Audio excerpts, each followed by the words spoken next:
Hello，大家好，我是六花洛卡，欢迎来到塔罗的阅读时间。这里是六花堂，今天为大家选读的题目是月运快报。我们来看一下接下来的一个月有没有什么需要注意的地方，或是会发生什么好事或坏事呢？为大家准备3个选项。第一个选项是草饼、绿袖眼跟房子的卡牌。第二个选项是黄豆饼、短尾鹰和戒指的卡牌。第3个选项是鹰饼、原子鸟和孩子的卡牌。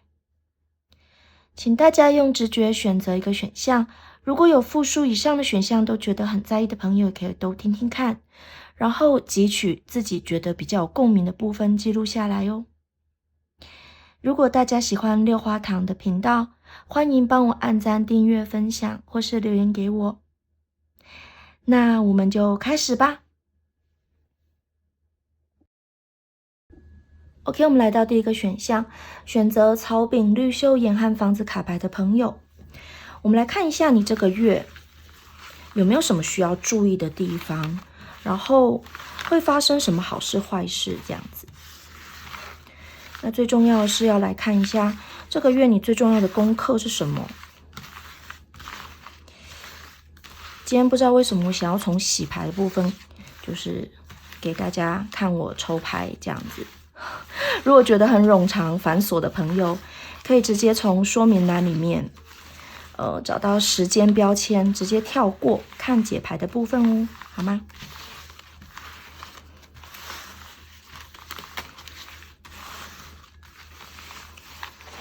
因为我之前的影片其实都直接把这部分跳过，因为我觉得好像有点枯燥无味。只是因为就是我有收到几个朋友跟我说，就他们觉得洗牌的声音其实也还蛮疗愈的，因为可以什么都不用想，然后听起来感觉还蛮疗愈的，所以我就顺便也给大家看一下我洗牌的经过好了。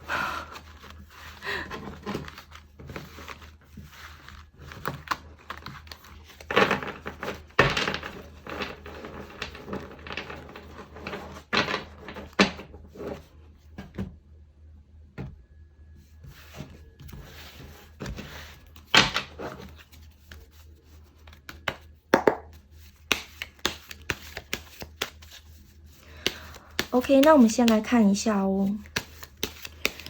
我们先来看一下你的这个月的最重要的主题是，要该做什么，不该做什么，就整体而言哦。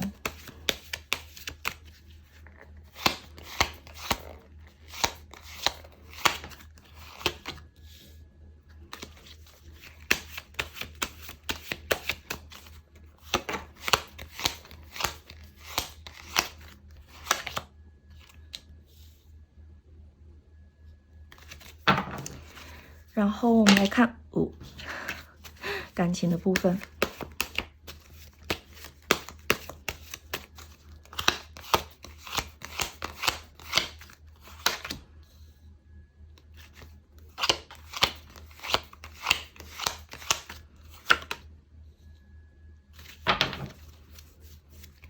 再来看学业或事业、工作方面。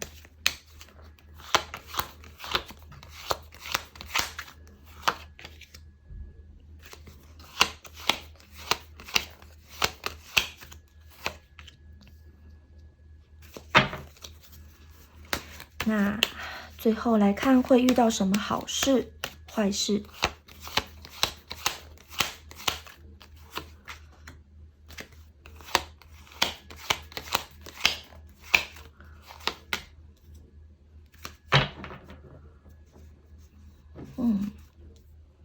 很有趣。好，那我们来看一下我们的托特牌的 Key Card。OK， 我们来解牌吧。那跟大家说一下，我刚把卡牌稍微往下移了一点，因为方才抽牌的时候我没有发现，就是牌阵的上面的部分又被切掉。那现在应该比较看得到这样子。OK， 我们来看吧。我们首先来看一下整体的一个建议哦。这2张牌呢，左边是应该说这一排都是应该要做什么，右边这一排都是不该做什么。那比较有趣的是呢，这2张牌一般而言我们都会是把它放在就是感觉应该要做的事上面，就是要有计划什么的。可是这一次完全是相反欸，所以我在想啊，其实稍微看了一下，我会觉得如果就是你在这个月你该做的事情是出现月亮的话，那我会觉得你可能有一点点太天然，就是可能你自己本身是没有什么心机的人，然后也不会疑神疑鬼，凡事就是直来直往的一个人，我会觉得你是这样子。那可是我觉得你也比较属于保守派的，就是你也不太敢就是有什么样子很大的变化，你会觉得很害怕。但是呢，我觉得你接下来这个月呢，你就应该要多让自己居安思危一点。也就是说，人家讲嘛，就是生于忧患，死于安乐。所以我会觉得你可能搞不好你身边你要小心，你周边是不是有人在算计你，在偷偷的，就是例如说可能占你的便宜或什么，可是你其实都不知道。然后再来就是，或者是你想要去追寻什么目标，但是你现在是不是过得有点太安逸了？你自己可能要稍微好好想一下。因为这张牌不该呢出现了钱币随从，就代表其实我觉得你现在不应该要过得太安定，然后太稳定的一个状态，其实是在害你自己可能要稍微跳脱一下。因为你看我们这一次的 key card 托特牌的 key card 是就是永劫嘛，这张牌其实是就是代表 reborn 重生，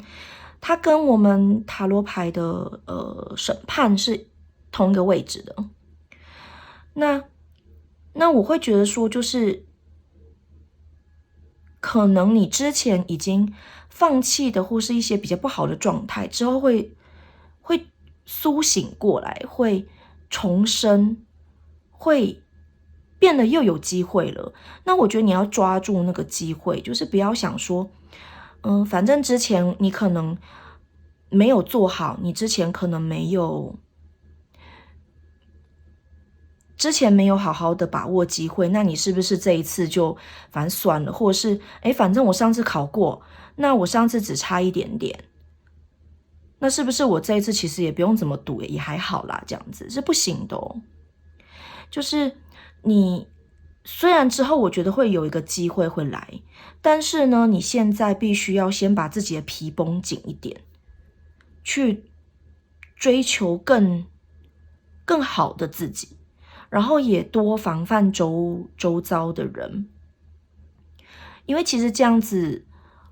才能够提高你的胜率，或是有更好的把握去取得你要的东西。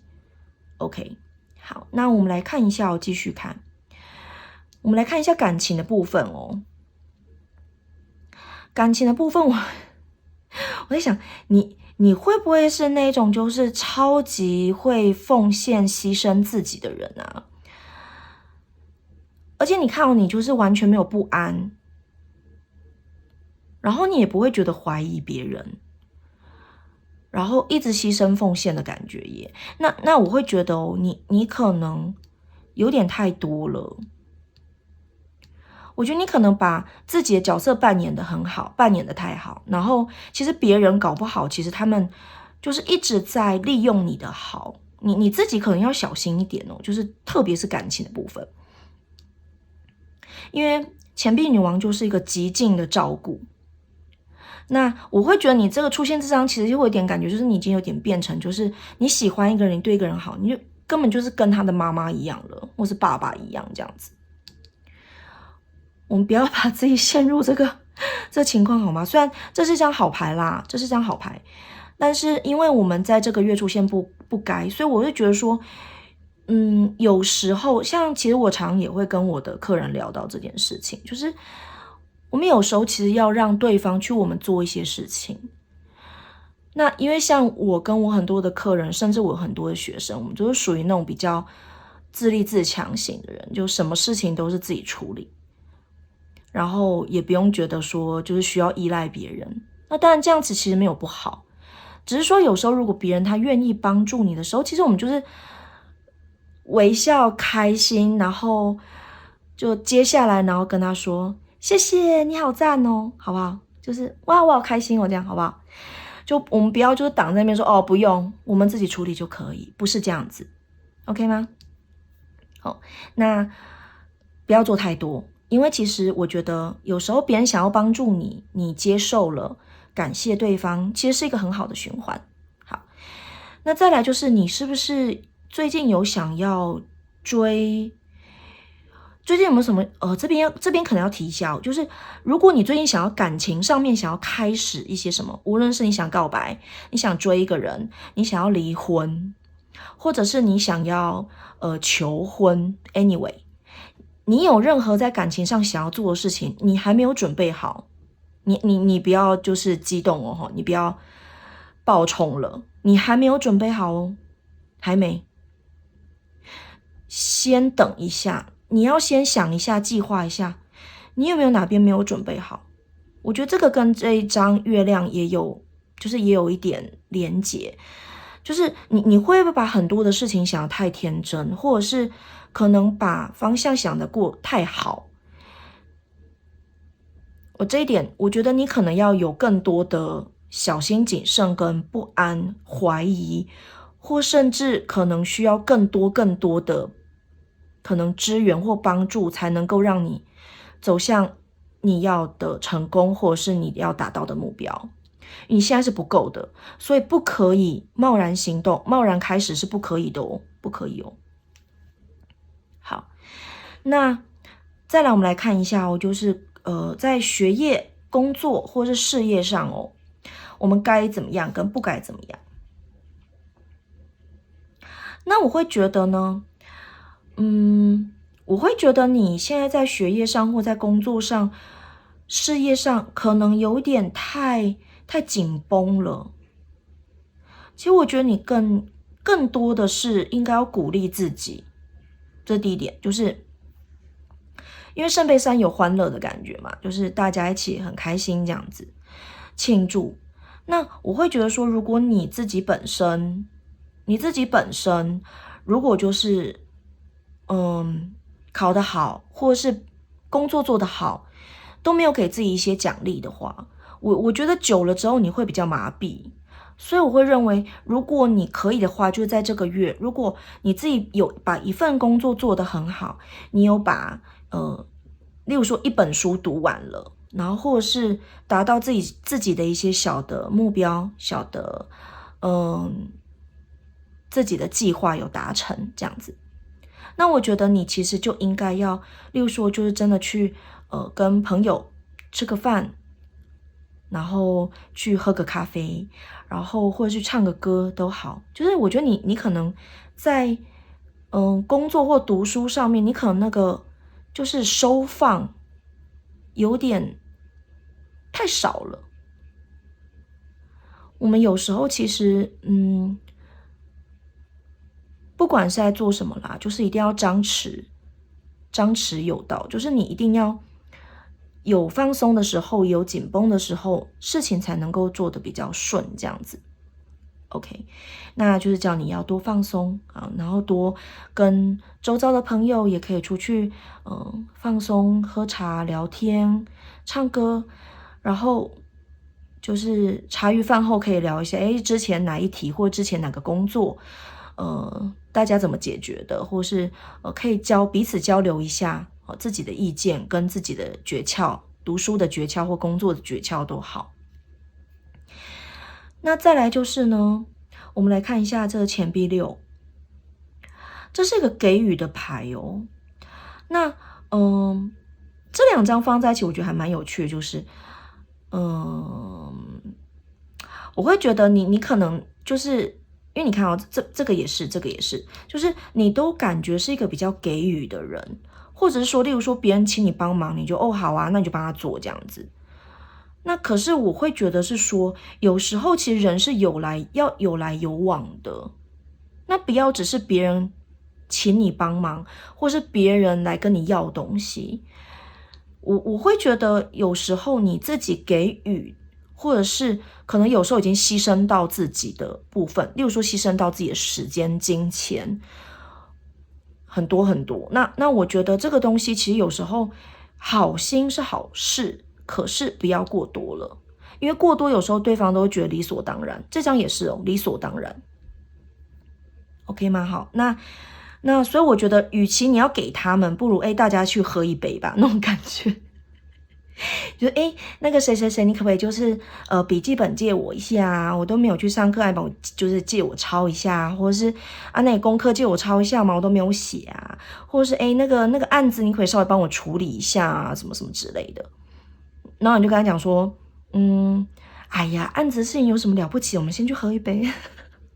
就是用别的手段，可能稍微和稀你，就是稍微打太极，把他事情推出去，这样子。就是你不要一直都是给予的人，好吗？然后弄到自己其实很疲累。我会觉得，你看我从这边这几张，就是月亮啦，或者是钱币女王啦，或者是钱币六，我觉得你就一直在是给予的，而且你还不疑有他，就是你不会觉得别人在利用你，可是这很明显，我觉得好像大家就是都很理所当然的拿你的好，然后很理所当然都觉得你应该要帮助，就帮助他们。可是其实这样是不对的，你可能要就是多存一个心眼，这样子。OK， 好，那我们来看一下会发生什么好事跟坏事哦。我们先来看一下这个。这个是会发生什么好事？我觉得这张牌跟这个魔术师其实是有一点点的，还有月亮是有一点点的共鸣哦。怎么说呢？因为其实魔杖八本身是极快速的一个事情的进展。那既然你现在可能还缺乏一些条件去开始你的感情，或者是有一些什么事情，可能你现在还没有办法完全开始，是因为，我觉得其实是宇宙在帮你，因为他知道你还没有准备好，那你不要就是很贸然的就冲出去了，可以吗 ？OK 吼，那我会觉得你可能他知道你还没有准备好，所以他帮你把事情给 hold 住，事情变得比较慢的去，或是甚至是有点停滞的一个状态。为什么？是因为他知道你没有准备好，而且出现这代表说我觉得他一定知道你漏掉一些东西。如果你接下来想要做什么事情，你一定漏掉一些东西，而且那个东西应该是致命的，所以他才叫你要多疑心，多怀疑，多去反复的确认一些事情。很好，我觉得我有传达到。OK， 那接下来不该怎么样哦？好，那这张是宝剑四。好，那宝剑四就是我们大家常讲就是住院牌啦，就是休息牌。那它是倒着的话，我会觉得好事就是，我觉得如果你自己无论啦，就是觉得主要就是你有看到这次的解牌，然后你选到这个选项，然后你有看到这次解牌，然后你有从安乐的安定的一个状态爬起来，好好的重新审视一下你现在的一个状态，有没有人在利用你，有没有人把你当作理所当然，那你自己是不是一直给都不知道，然后已经快要把自己榨干了和之类的，或是甚至是你想要去做一些事情，例如说不论是感情或工作或什么都好，你想要做一些事情，可是你一直以为你已经做好了，你已经准备好了，但是其实没有。那你现在重新的去行动，去调整，去了解，去好好审视一下自己的状态。我觉得这个就是给你的好运，就是一切还来得及耶，就是他帮你把时间轴 hold 住，然后提醒你要动起来去做准备，然后跟好好的观察是不是还有哪里不足。我觉得这就是老天爷给你的一个，就是宇宙给你一个恩惠啦，恩典，所以要好好接住哦。他现在你就会发现宇宙它是站在你这边的，所以你一定要就是好好的想一下自己是不是哪里还不足，然后不要待在舒适圈了，然后也不要觉得自己目前的准备都一定 OK 了，没有，你还没有 OK 哦，还没有。那我们今天的 Key Card 的这2张就是永劫跟房子的卡牌。那重生，我觉得就是你之后经过你的一些调整跟你的例如说可能重新的去审视一些状况，然后去找自己哪边不足，或是不是哪边有问题。那我觉得你之后会面临一个新的机会，或者是可能会发现其实你自己会变得完全不一样，而且很多事情如果就是原本不顺的，你会发现突然之间就变得很顺遂了，你会觉得你很像重生一般这样子。那房子这张牌呢，我会觉得就是你自己需要审视，需要去注意，去考量，去观察的，就是你自己的周遭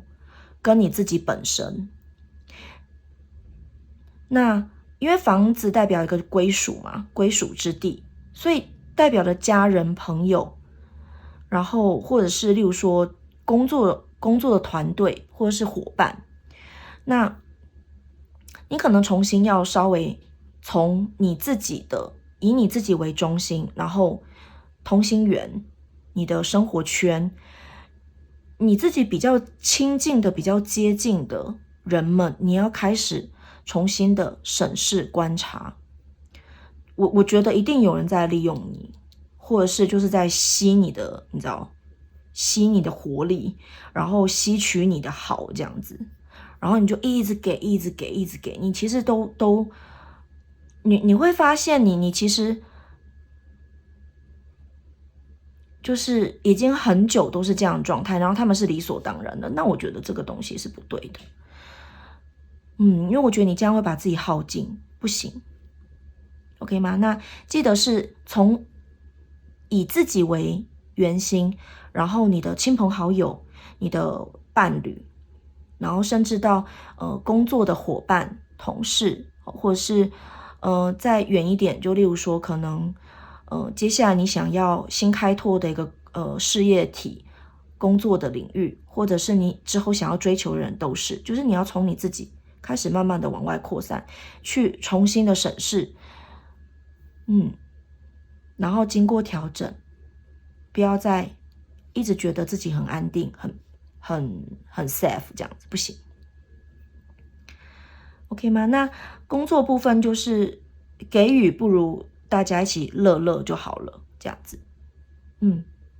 就不要太认真想说别人来求你帮忙，你就一定要就是掏心掏肺的就是协助他，或是跟他讲你的一些诀窍这样子。就是跟自己比较要好的人讨论是可以的，但是不要一直其他什么人都给，什么阿里不达的人都来给这样子。OK， 好，那我们第一组的导读到此结束，谢谢大家的收听收看，我们下次再见，拜拜。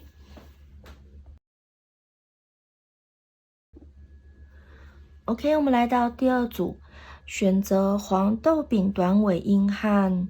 戒指卡牌的朋友，这个月你有没有什么需要注意，或者是会发生什么好事坏事呢？我们来看一下哦。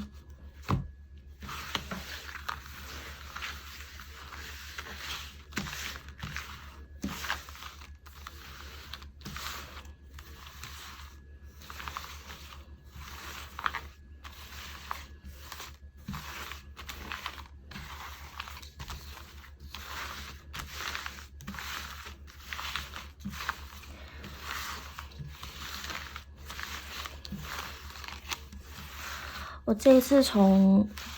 就是洗牌开始，开始给大家看我抽牌的一个状况，这样子。那如果觉得洗牌有点冗长的朋友呢，可以直接在说明栏里面找到时间标签，直接跳转到解说的部分哦。OK。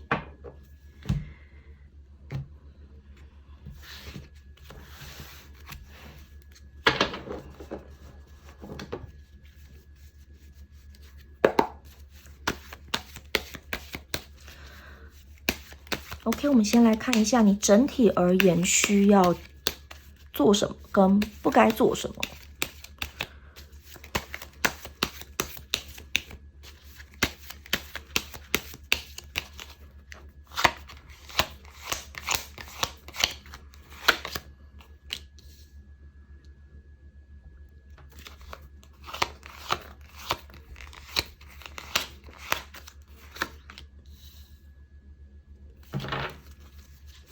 接下来是感情的部分。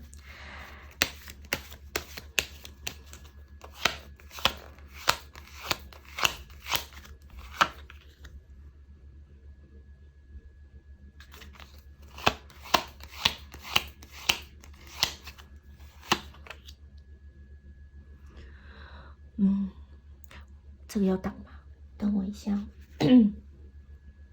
我来看到什么小东西可以把它挡起来。等我一下。我拿我的耳针来挡一下好了。等一下，看有什么东西可以让我把它挡起来一下。OK， 我拿我的小熊耳针稍微挡一下好了。好。就是因为有我的好朋友兼前辈提醒我，一定要记得小心，这样小心被黄标这样子。虽然我想说，我一个小小的 YouTuber 应该是没有什么好害怕的，但是反正凡事谨慎吧。接下来看一下事业学业有没有该做什么跟不该做什么。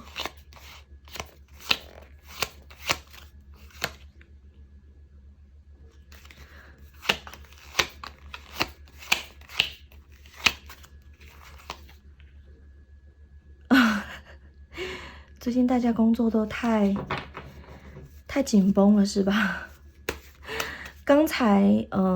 第一组的绿袖眼的朋友，工作部分也是出现这一张，就是应该要这样子，应该要圣杯3。好，我们来看一下，会有什么样子的好事跟坏事发生。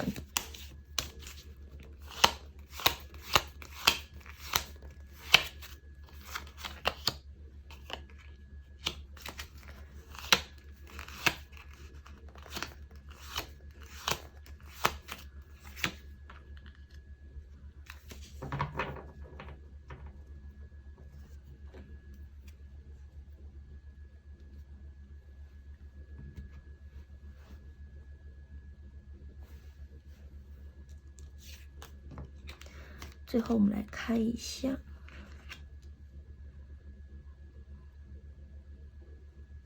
OK， 我们的 key card。OK， 我们来解牌吧。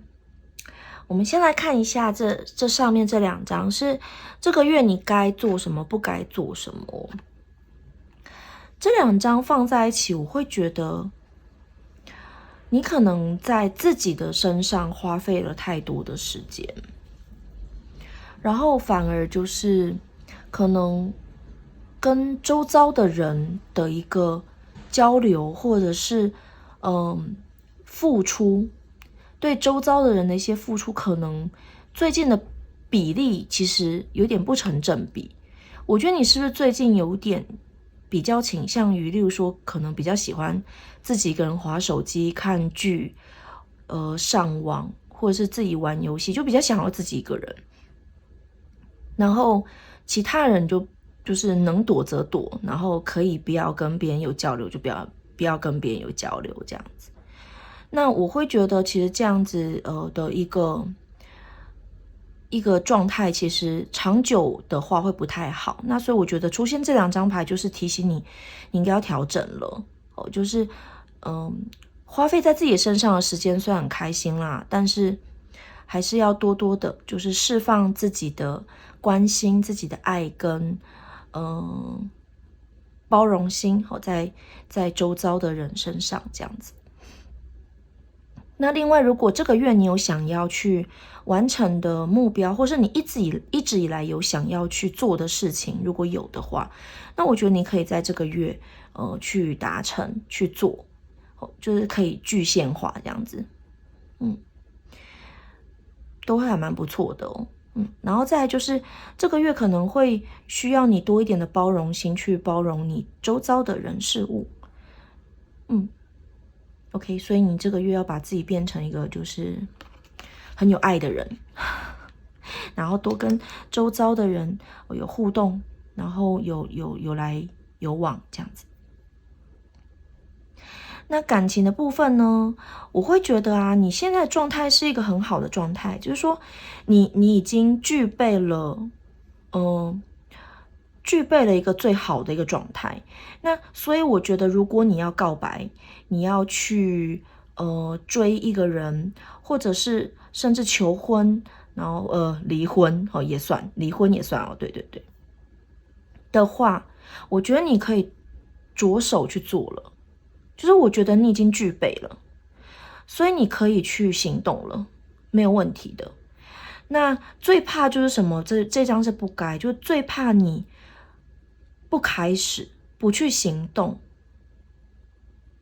然后还有就是一直以为时机未到。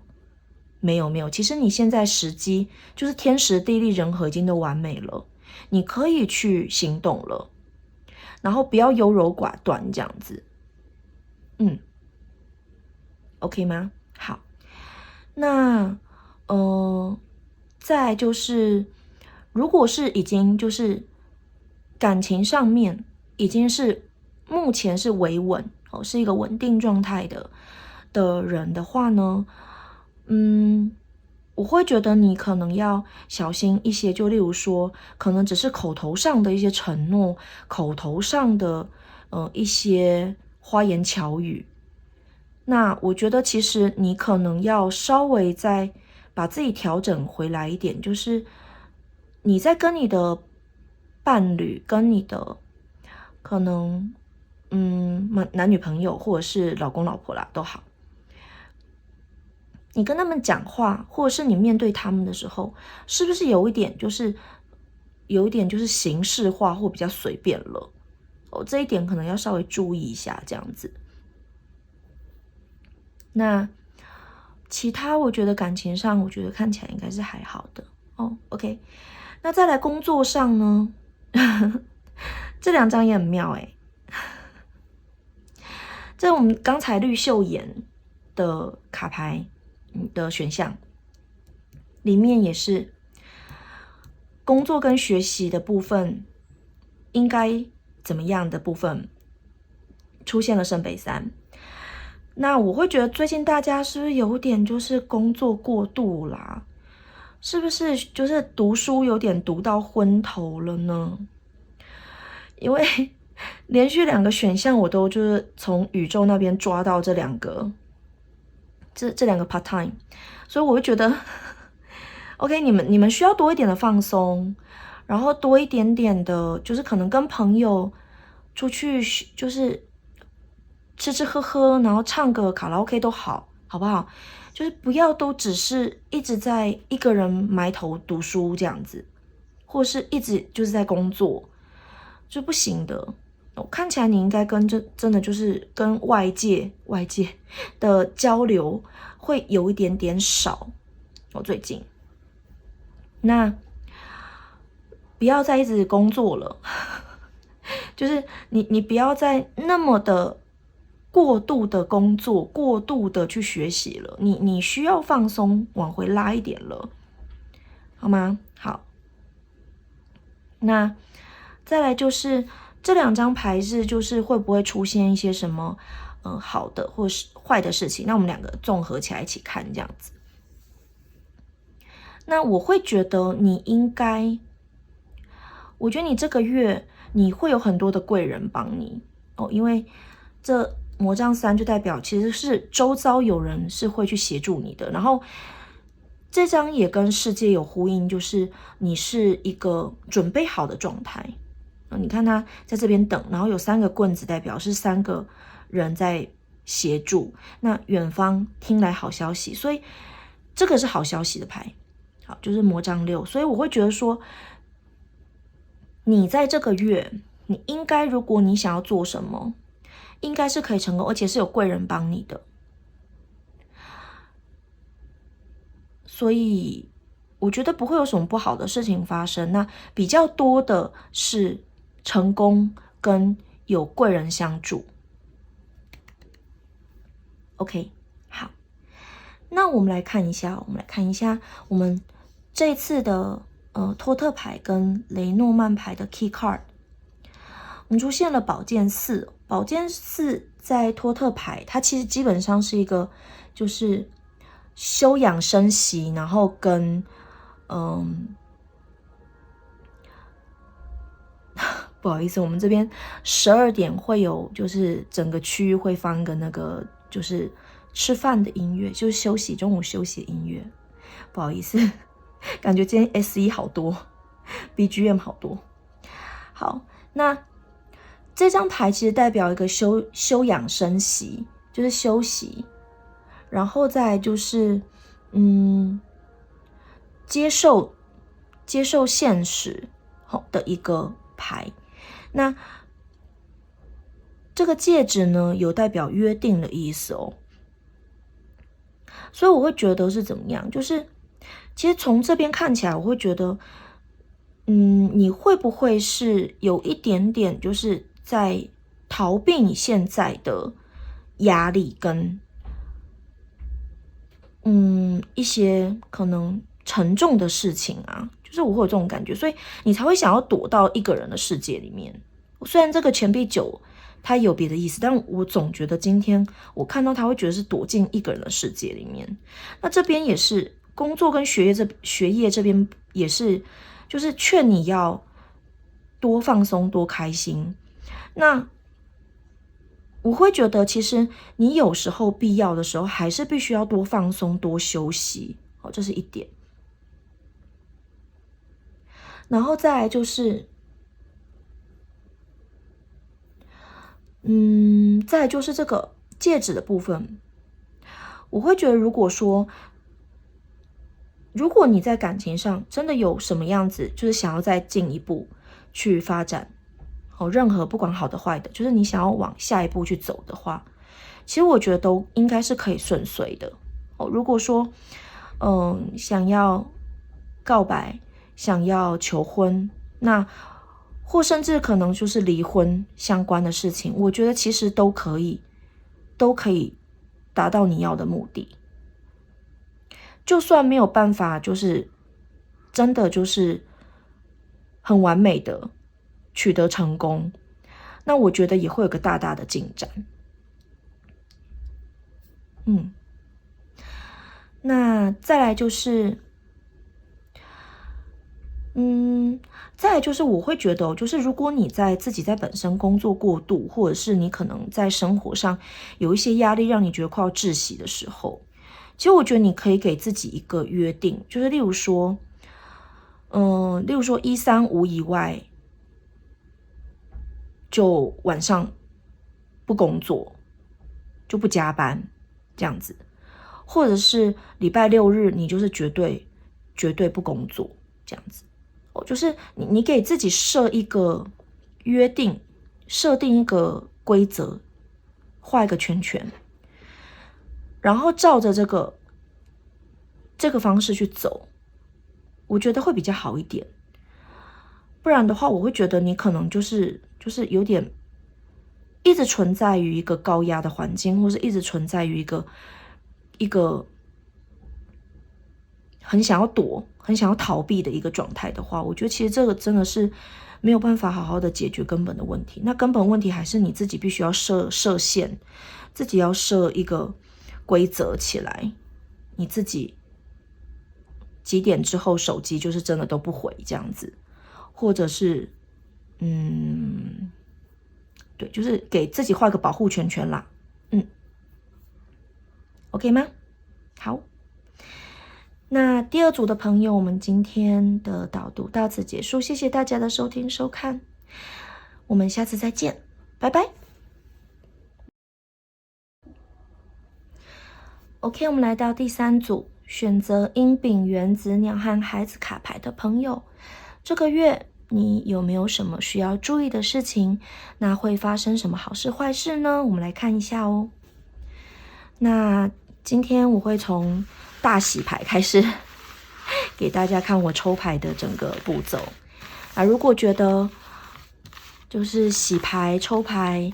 时间有点让你觉得冗长繁琐的人的话呢，那欢迎在说明栏里面用时间标签直接跳转到解说的部分哦，好吗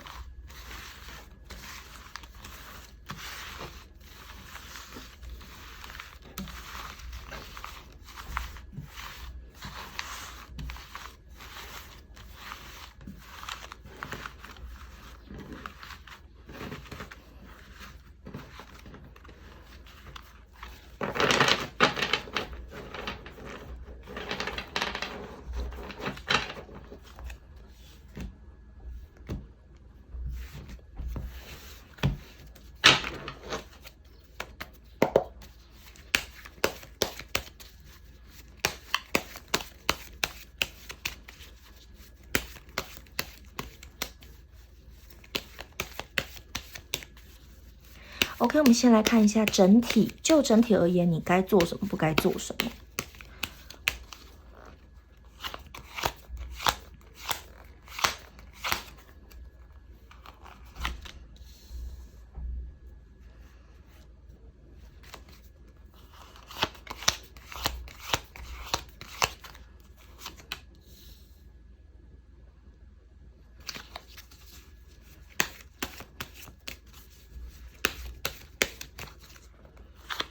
接下来是感情的部分。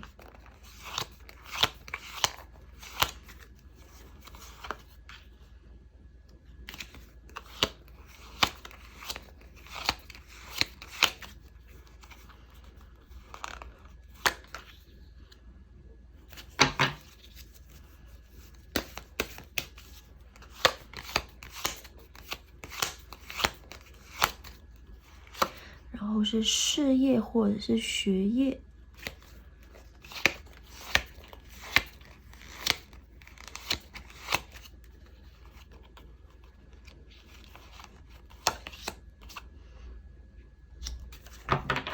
那我们来看会不会发生什么好事坏事呢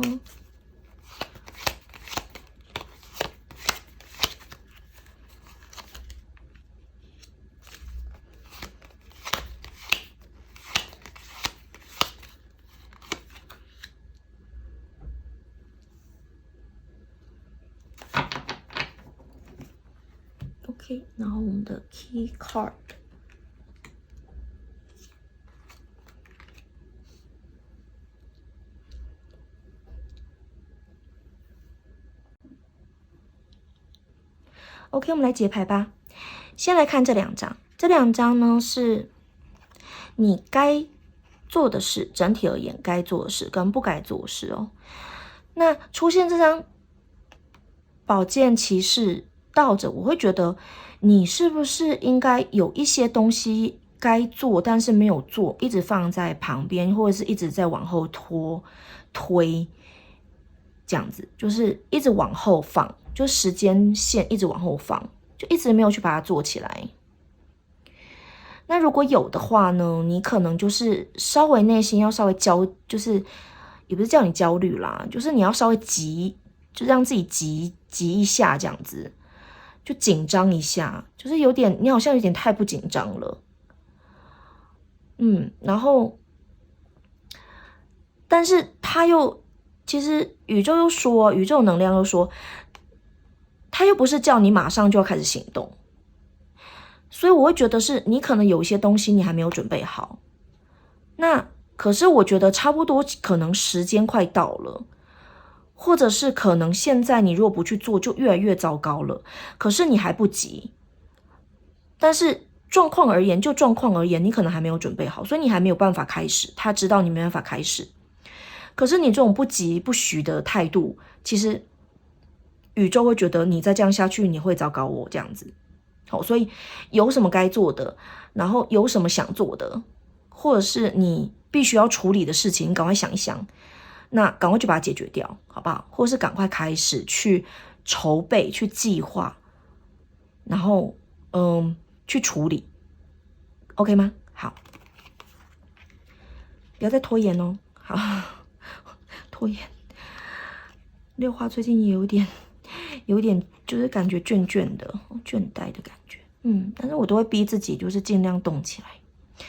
好，我们来看一下感情的部分哦。感情的部分，这2张出现，我会觉得是说，可能你在感情的状态上面，可能会是有点，例如说你已经有伴侣的人，你可能就是老夫老妻，那感觉没什么火花，没有什么热情。那再来就是，如果是单身的朋友的话，那你可能会想说，我的确是也是想要交朋友，也是想要，有另外一半，也想要找到那个真命天子或真命天女。可是你可能就一直处在于一个，你想但是没有去动作，或者是你有去找，可是你自己不知道你自己为什么一直没有找到合适的人。好，那这个时候呢，其实你应该要先回过头来，先看一下，先审视一下你现在的感情关系跟你自己，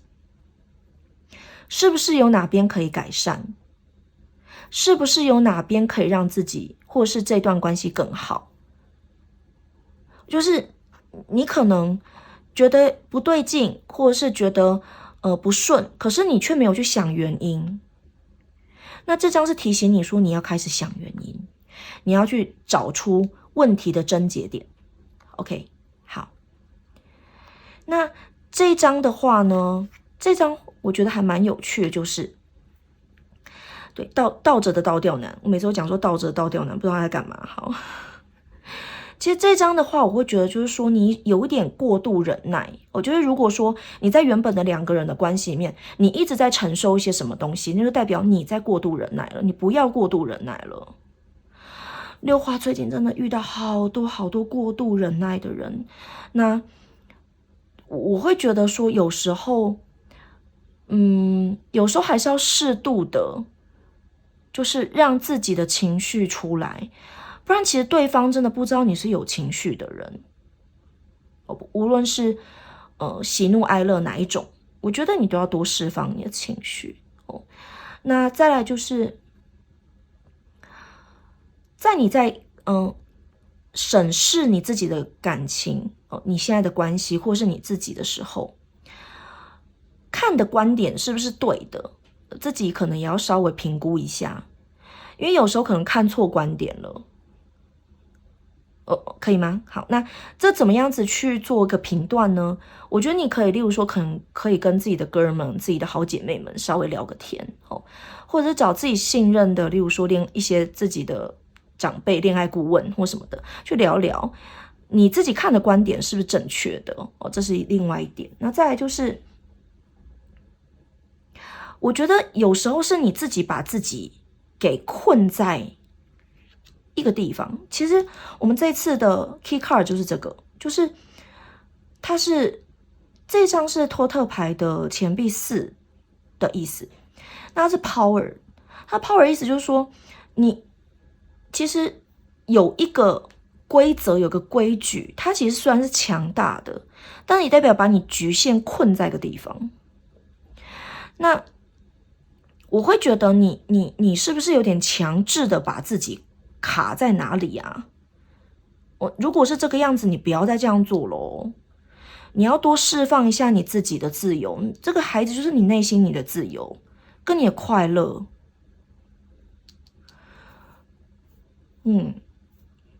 那再来就是，我觉得你不要努力过头，就是不要自我牺牲过头。好吗？那我觉得其实无论好坏啦，就是感情、婚姻，或是甚至你自己是单身的状况也都好，就是你审视一下你自己目前的感情状态，然后稍微做个诊断，自己该改善什么，这段关系还有没有改善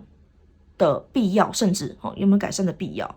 这些其实都应该好好想一想。那你可能以客观一点的角度，自己拉开距离，客观的去看待一下你现在目前你跟你自己拥有的现在目前这段关系，或者是你现在的一个状态这样子 ，OK。那学业跟事业的部分，我觉得你就冲吧。我觉得这个月你是很适合就在学业或事业上冲刺的一个状态哦，非常的适合。那我觉得你就尽全力的去做你想要做或该做的事情哦。那我觉得你这个月的工作或学业的成效会非常的好，要珍惜。那不该这个魔杖十有点好玩的地方，就它有2个意思哦。对我而言，第一个就是你不要把自己弄得压力太大，就是你可以冲，可是你不要就是把自己弄到就是压力大到已经就是快倒了，不行。那再来就是，我觉得你不要一个人撑着，如果可以有协助你的人，或者是可以有伙伴帮你，你就找他们，好不好？就你不要一个人扛着，然后到最后把自己就是就把自己压倒了，OK 吗？好，那再来就是我们来看一下哦，这2张牌，倒着的钱币9跟战车，这个礼拜你会遇到什么样子的好事或坏事？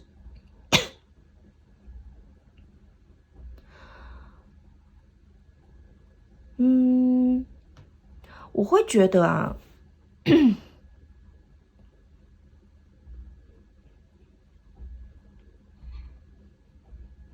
我会觉得，如果你现在有一些事情没有去做处理，无论是不是拖延，无论是不是就是你很不想要去处理或什么的都好，其实我会觉得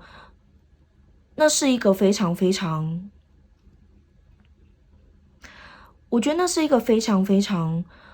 浪费的事情，就是浪费时间、浪费资源的事情。就是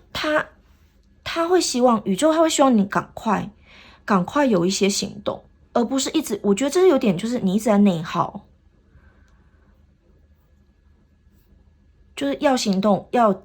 稍微有点紧张感，然后全盘的审视之类的。就是我觉得他会希望你有哪里觉得不舒服、不开心，或者是哪边需要改善，或是哪边需要去有些事情要做处理，你就要赶快去就是动起来了，不要